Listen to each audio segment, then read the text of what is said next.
Olá a todos, aqui estamos nós, mais uma vez, para uma aula de português de língua não materna de nível intermédio.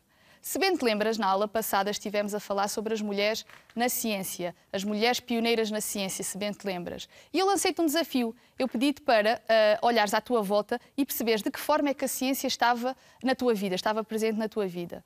E o que é que tu pensaste? Eu tenho a certeza que pensaste, olha, por exemplo, num tablet, num computador, num telemóvel.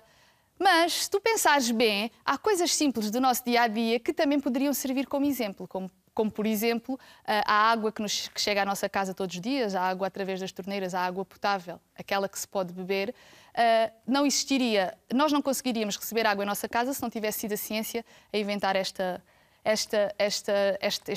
coisa das torneiras e tudo mais. Também, os comprimidos que nós tomamos quando temos uma dor de cabeça, também envolveram ciência, portanto, aqui neste caso, ciência médica. Portanto, há coisas mais simples do nosso dia-a-dia em que nós podemos não pensar nisso, mas que há ciência envolvidas nelas. E hoje vamos continuar com este tema, não vamos continuar com as mulheres na ciência, mas vamos continuar com o tema da ciência. E eu vou-te mostrar um pequeno texto e um áudio em que tu vais ouvir um senhor, que é um cientista, que é o David Marçal, sim, e ele vai-te falar sobre a importância que a ciência tem na nossa vida e o quão importante é algumas questões relacionadas com a ciência. Mas antes de eu avançar aqui nesta questão, eu vou-te mostrar o áudio antes e depois sim vou-te explicar mais algumas coisas, ok? Uma infinidade de conhecimento que naquele simples ato de dar ao interruptor se acumula. Sem dúvida. O escritor de ficção científica Arthur C. Clarke dizia que qualquer tecnologia suficientemente avançada era indistinguível da magia. E, na realidade, nós temos uma série de coisas que são aparentemente magia com que nos cruzamos no dia-a-dia. Basta pensar no nosso bolso e no nosso telemóvel e pensar tudo o que conseguimos fazer com o telemóvel e pensar se há 100 anos disséssemos a alguém que tínhamos uma... Há 100 anos, há 30, há 20, há meia dúzia de anos em alguns casos, não é? Sem dúvida. Portanto, nós realmente vivemos rodeados de ciência. A ciência é omnipresente nas nossas vidas, na maneira como comunicamos, como viajamos, tem influência na nossa saúde, na nossa qualidade de vida. E, na realidade, ela está tão presente que nós já quase não damos por ela. Parece-lhe que há... Era isso que lhe ia perguntar. Se lhe parece que há um grau de consciência, já não falo de literacia científica, mas de consciência da importância que a ciência tem nas nossas vidas. Eu penso que as pessoas têm noção da importância da ciência. Em relação à literacia científica? Em relação à literacia científica... A cultura científica deveria ser maior. Penso que muita gente tem uma noção da importância da ciência, percebe que a ciência trouxe grandes avanços tecnológicos. Alguns já não valoriza, porque dá-os tão como adquiridos que já não os valoriza. É a tal magia de que falava o Arthur C. Clarke. Exatamente. Tem uma boa ideia da ciência, portanto acha que a ciência é uma coisa poderosa, que tem importância, mas muitas vezes não sabe exatamente o que é a ciência. Tem uma ideia muito vaga acerca do que é o conhecimento científico, como é que ele se vai construindo e como é que é o processo de construção do conhecimento científico. Vamos lá então ao que é que faz da ciência ciência. Assim, 3 características essenciais. O que faz da ciência ciência, a primeira são as provas. Portanto, na ciência uma coisa não é verdade porque uma pessoa muito importante diz que é verdade, ou muitas pessoas muito importantes dizem que é verdade. Na ciência as coisas demonstram-se através de provas. E essas provas têm que ser provas experimentais e têm que ser passíveis de serem repetidas por outros grupos de investigação. A ideia de... Então, isto era uma entrevista, eu não disse inicialmente que isto era uma entrevista, em que o David Marçal é entrevistado, portanto, e ele fala aqui sobre esta questão da ciência, a importância da ciência, das provas, e obviamente que este áudio tem como foco um exercício que tu viste, que no seguimento do áudio havia aqui um pequeno texto, que eu não li por lapso antes de passar o áudio, mas vou ler contigo agora, antes de o resolveres. E se for necessário, aliás, eu vou mesmo vou passar mais uma vez o áudio para conseguires realizar o exercício, ok? Então eu vou ler contigo o texto, espero que me acompanhes aí em casa. Então vamos lá. David Marçal diz que a tecnologia com que vivemos hoje é tão fantástica que parece... O cientista refere que há 100 anos a tecnologia que usamos hoje era absurdamente impensável. Mas o entrevistador corrige-o e diz que, em alguns casos, basta recuar 30, 20 ou de anos. Depois, David Marçal dá exemplos de áreas do nosso dia-a-dia que são afetadas positivamente pela tecnologia, como sejam as comunicações, os transportes, a saúde, enfim, a nossa qualidade de vida em geral. Apesar de a maioria das pessoas saber que a ciência é importante, a pessoa comum tem apenas ideias muito acerca de como se faz a ciência ou de como se constrói o conhecimento científico. A seguir, o entrevistador pergunta-lhe sobre quais as características essenciais do conhecimento científico. David Marçal responde, dizendo que uma característica fundamental é a necessidade de apresentar experimentais, baseadas em experiências científicas. Portanto, temos aqui 4 espacinhos, tu tens que preencher, obviamente é com palavras-chave, que tu ouves no áudio, e é por isso mesmo que eu vou passar o áudio mais uma vez, para ter a certeza que tu consegues realizar o exercício, ok? Então, eu vou pôr mais uma vez o áudio. Uma infinidade de conhecimento que, naquele simples ato de dar ao interruptor, se acumula. Sem dúvida. O escritor de ficção científica Arthur C. Clarke dizia que qualquer tecnologia suficientemente avançada era indistinguível da magia. E, na realidade, nós temos uma série de coisas que são aparentemente magia com que nos cruzamos no dia-a-dia. Basta pensar no nosso bolso e no nosso telemóvel e pensar tudo o que conseguimos fazer com o telemóvel e pensar se há 100 anos disséssemos a alguém que tínhamos Há 100 anos, há 30, há 20, há meia dúzia de anos, em alguns casos, não é? Sem dúvida. Portanto, nós realmente vivemos rodeados de ciência. A ciência é omnipresente nas nossas vidas, na maneira como comunicamos, como viajamos, tem influência na nossa saúde, na nossa qualidade de vida. E, na realidade, ela está tão presente que nós já quase não damos por ela. Parece-lhe que há, era isso que lhe ia perguntar, se lhe parece que há um grau de consciência, já não falo de literacia científica, mas de consciência da importância que a ciência tem nas nossas vidas. Eu penso que as pessoas têm noção da importância da ciência. Em relação à literacia científica? Em relação à literacia científica, a cultura científica deveria ser maior. Penso que muita gente tem uma noção da importância da ciência, percebe que a ciência trouxe grandes avanços tecnológicos. Alguns já não valoriza, porque dá-os tão como adquiridos que já não os valoriza. É a tal magia de que falava o Arthur C. Clarke. É, exatamente. Tem uma boa ideia da ciência, portanto acha que a ciência é uma coisa poderosa, que tem importância, mas muitas vezes não sabe exatamente o que é a ciência. Tem uma ideia muito vaga acerca do que é o conhecimento científico, como é que ele se vai construindo e como é que é o processo de construção do conhecimento científico. Vamos lá então ao que é que faz da ciência ciência. Assim, 3 características essenciais. O que faz da ciência, a primeira são as provas. Portanto, na ciência uma coisa não é verdade porque uma pessoa muito importante diz que é verdade, ou muitas pessoas muito importantes dizem que é verdade. Na ciência as coisas demonstram-se através de provas. E essas provas têm que ser provas experimentais e têm que ser passíveis de serem repetidas por outros grupos de investigação. A ideia de... Ok, penso que talvez tenha sido mais claro, ficaste com uma ideia mais clara daquilo que se diz na entrevista. É uma entrevista, portanto não nos podemos esquecer que nas entrevistas as pessoas falam um pouco mais, com mais velocidade, portanto não há tanto cuidado na velocidade com que se fala, mas eu, quando dou as passagens no áudio, eu acredito que tenha sido fácil. Portanto, vamos lá resolver o exercício. David Marçal diz que a tecnologia com que vivemos hoje é tão fantástica que parece o quê? É uma palavra que se usa noutros contextos também. Parece magia. O cientista refere que há 100 anos a tecnologia que usamos hoje era absolutamente impensável. Mas o entrevistador corrige-o e diz que, em alguns casos, basta recuar 30, 20 ou... Aqui é um número, não exatamente um número. O que é que tu ouviste no áudio? Ou meia dúzia de anos. Eu já te explico aqui o que seria meia dúzia. Depois, David Marçal dá exemplos de áreas do nosso dia-a-dia que são afetadas positivamente pela tecnologia, como sejam as comunicações, os transportes, a saúde, enfim, a nossa qualidade de vida em geral.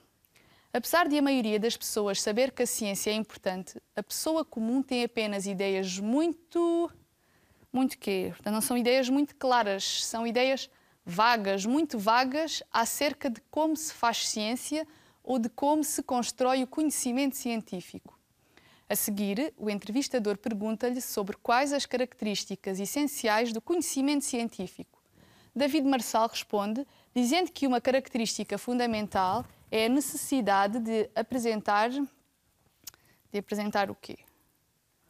Provas experimentais baseadas em experiências científicas. Eu penso que talvez tenha sido fácil resolver este exercício E tu, com este texto e a entrevista em si, a entrevista que tu ouviste, ficaste a perceber que a ciência é realmente muito importante. Aliás, a nossa vida não seria tão fácil ou não teríamos uma vida tão facilitada se não fosse a ciência. Portanto, a nossa vida é efetivamente muito melhor agora do que há 100 anos, por exemplo. E tu percebes aqui, através do texto também, que podes ser uma pessoa muito, muito, muito importante e dizeres que uma coisa é assim ou assado, mas tu precisas de apresentar provas daquilo que estás a dizer, porque se não apresentares provas daquilo que estás a dizer, do que é que te vale se és importante ou não. Portanto, isto é um dos pontos mais importantes na ciência, que são necessárias provas, e era o último espaço que tu terias de preencher, provas experimentais. E o que são provas? Tu sabes dizer-me o que são provas? Provas, não me pergunto provas experimentais, pergunto só provas. Provas são evidências ou factos que podem ser registados por observação. Portanto, é essa a definição de provas. E o que são as tais provas experimentais? São provas que se obtêm através de experiências científicas, não é? E porquê é que os cientistas precisam de fazer experiências científicas? Tu sabes porquê é que os cientistas precisam de fazer experiências científicas? Então imagina, um cientista faz uma pergunta. Porquê é que isto é assim? E coloca uma hipótese. Portanto, ele coloca uma hipótese de porque é que talvez aquilo é assim por isto. Mas ele precisa de fazer uma experiência para depois apresentar uma prova e a sua teoria estar efetivamente correta. Não é apresentar uma prova de como a sua teoria está correta. Portanto, o cientista, primeiro, faz uma pergunta. Depois coloca uma hipótese. Depois faz uma experiência. E, por fim, e não cabe ali, obtém uma prova. E com esta prova, da sua experiência, ele vai conseguir efetivamente provar que aquilo que diz está correto. Imagina, por exemplo, aqui esta foto que eu te vou mostrar. Eu vou-te mostrar aqui uma fotografia. Eu suponho que consigas ver bem esta imagem. Temos aqui um senhor que está no Mar Morto. Ele está a tomar banho no Mar Morto e consegue ler. E eu pergunto, mas porquê é que ele... desculpa, antes de mais, o Mar Morto fica em Israel ou na Jordânia. E eu pergunto, porquê é que este senhor não vai ao fundo? Porquê é que ele consegue flutuar? Eu faço esta pergunta e depois penso, se calhar é porque o mar é muito salgado e talvez por isso ele não vai ao fundo. Mas eu preciso de uma prova, eu preciso de fazer uma experiência para provar que a minha teoria está certa. Portanto, se eu digo, este senhor não vai ao fundo porque o mar é muito salgado, eu tenho que mostrar às pessoas que aquilo que eu estou a dizer está correto. Olha, vê este vídeo que eu te vou mostrar.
Então tu vês que com este vídeo que eu aqui passei, que eu fiz aqui uma experiência, não foi? E nesta experiência eu coloquei um ovo dentro da água com sal para perceber se ele flutuava ou não. E efetivamente ele flutua, portanto a minha teoria estava correta. Aquela hipótese que eu coloquei inicialmente estava correta. Isto é uma prova. Portanto, às vezes pequenos gestos que nós possamos fazer são suficientes para... pequenas experiências, aliás, que nós podemos fazer são suficientes para depois... para mostrarmos que a nossa teoria está correta. Portanto, aqui temos um ovo a flutuar, temos um ovo dentro de um copo com muito sal e ele flutua, em contraste com um ovo num copo de água sem sal, em que ele vai ao fundo. Esta pequena prova, que poderia ser um cientista a fazê-la, poderia ser eu ou outra pessoa qualquer, mostra que este homem não vai ao fundo porque, efetivamente, a água tem muito sal. Portanto, esta experiência acaba por mostrar que a minha teoria estava certa. E, entretanto, vamos continuar aqui com este tema da ciência. Eu vou-te mostrar um pequeno texto e passar um áudio sobre a magia da ciência, ok? Peço que estejas atentos e que sigas a leitura do texto. A magia da ciência. O que é a realidade?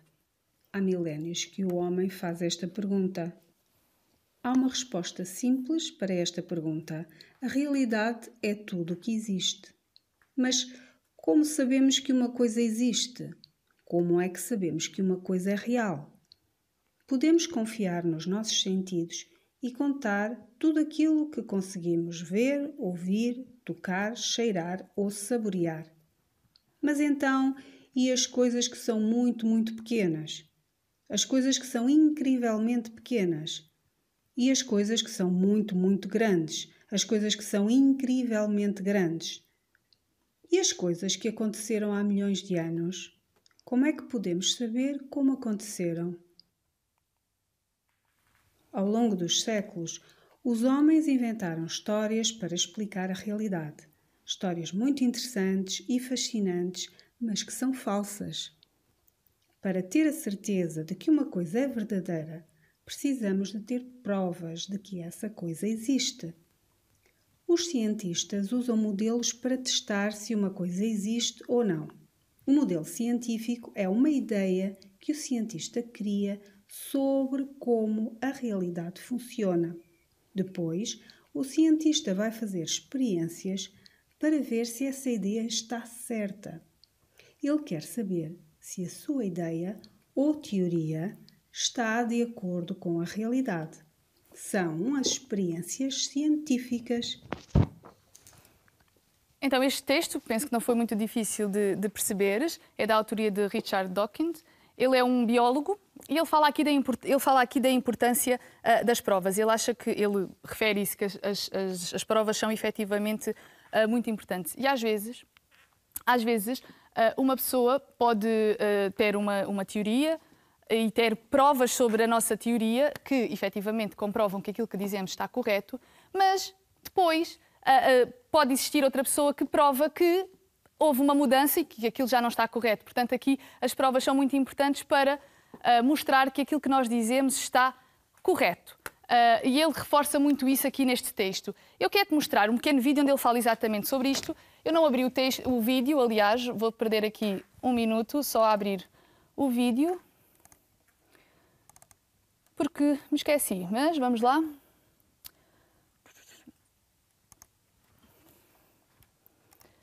Então eu vou-te mostrar um vídeo que é legendado, portanto o vídeo é em inglês, ok? Mas ele está legendado. E eu quero que tu acompanhes as legendas. 12. Não te preocupes, o vídeo é muito grande, mas eu só te vou mostrar um bocadinho. Onde é que estão as legendas? Estão aqui. Então este biólogo, como eu te falava, deixem-me só voltar aqui à aula. Este biólogo fala aqui da importância das provas, mais uma vez, como eu tinha dito há pouco, fala aqui muito da importância das provas. E ele diz que toneladas e toneladas de provas são muito importantes para reforçar uma teoria.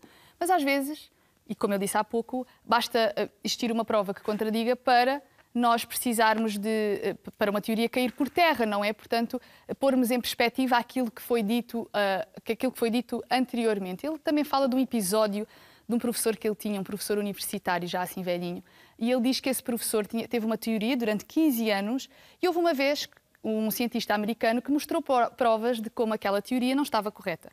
Portanto, bastou existir uma prova contrária para mandar por terra a primeira teoria. E o que é que esse professor fez? O que é que esse professor fez depois do tal americano, que eu falei, do cientista americano, dizer que aquilo que ele tinha dito, aliás, não estava 100% correto? Ele agradeceu. Era o que seria de esperar. Porquê? Porque os cientistas querem a verdade. Portanto, aqui não era o estatuto que ele teria na faculdade por pensarem ele disse uma teoria que afinal está errada, defendeu uma teoria durante 15 anos e essa teoria afinal está errada. Não, ele agradeceu e foi depois aplaudido pelos seus alunos por ele ter tido a modéstia de agradecer e de ter presente esta questão de que podia estar errada, obviamente.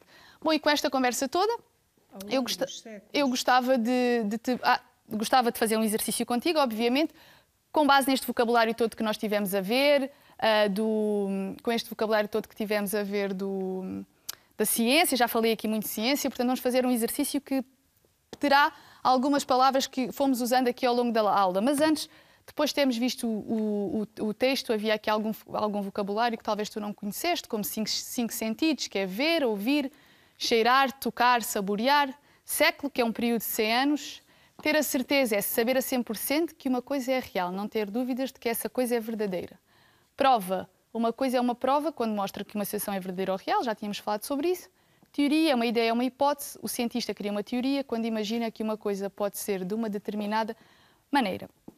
E posto isto, sim, vamos agora então entrar no exercício que eu te falei e tu vais ter que escrever uma palavra ali naqueles espacinhos que seja da família e da outra que está assim mais destacada. Ok? Já falámos sobre família de palavras, não é novo para ti, já tínhamos falado sobre isto noutra aula. Vamos então tentar fazer este exercício. Então, temos ali um exemplo, antes de mais. Se uma coisa é importante, então é porque tem importância. É dentro deste modelo que fazemos este exercício, ok? Uma coisa real é uma coisa que faz parte da... O que é que tu dirias aqui? Faz parte da realidade. A pessoa que estuda e faz ciências é Falei muito sobre isto. Falámos na última aula, falei hoje. A pessoa que estuda e faz ciências é um cientista. Quando um cientista faz uma invenção, dizemos que ele conseguiu... Conseguiu o quê? Quando ele faz uma invenção, dizemos que ele conseguiu inventar uma coisa. Os nossos 5 são aquilo que nos faz sentir. Os nossos 5 quê? Eu disse antes, estava no texto, mas eu também disse antes, estava naquele glossário, os nossos 5 sentidos. Uma boa explicação é quando alguém consegue ver uma coisa. É quando alguém consegue o quê? Explicar bem uma coisa. As experiências no âmbito da ciência são experiências... Voltamos aqui à ciência, são experiências que no âmbito da ciência falámos há pouco, portanto são as tais experiências científicas. E eu disse-te que todas as palavras que tu vês aí a vermelho são da família das palavras que estão a negrito, que estão assim mais realçadas. E o que é que entendemos por palavras da mesma família? São palavras que têm uma parte em comum, no caso o radical. Não vês importante, importância, ciência, científico, cientista, portanto há ali uma parte em comum, obviamente. Real, realidade, sentir, sentidos, explicar e explicação.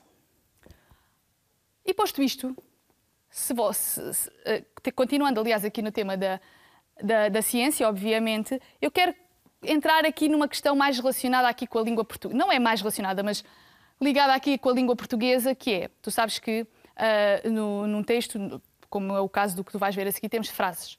E às vezes as frases ligam-se a outras com pequeninas palavras e nós precisamos de saber para criarmos um discurso mais rico, mais coerente, para não parecer que dizemos frases soltas. E são exemplo disso estas palavras. Mas, porque, também e nem.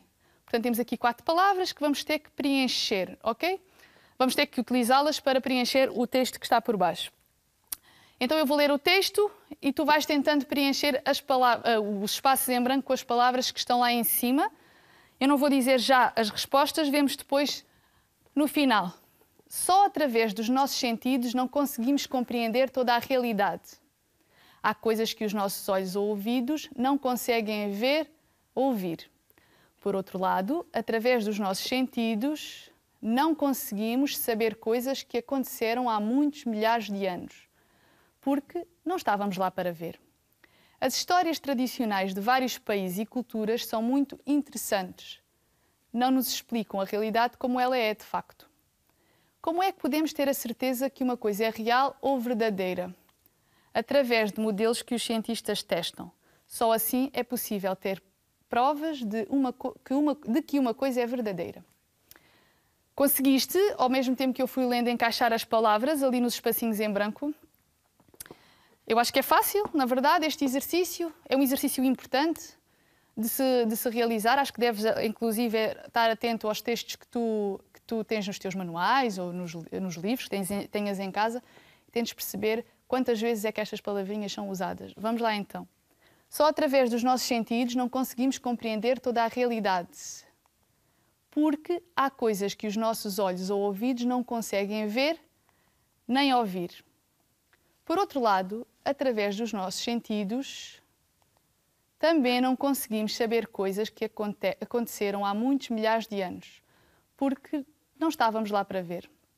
As histórias tradicionais de vários países e culturas são muito interessantes, mas não nos explicam a realidade como ela de facto é. Como é que podemos ter a certeza de que uma coisa é real e verdadeira?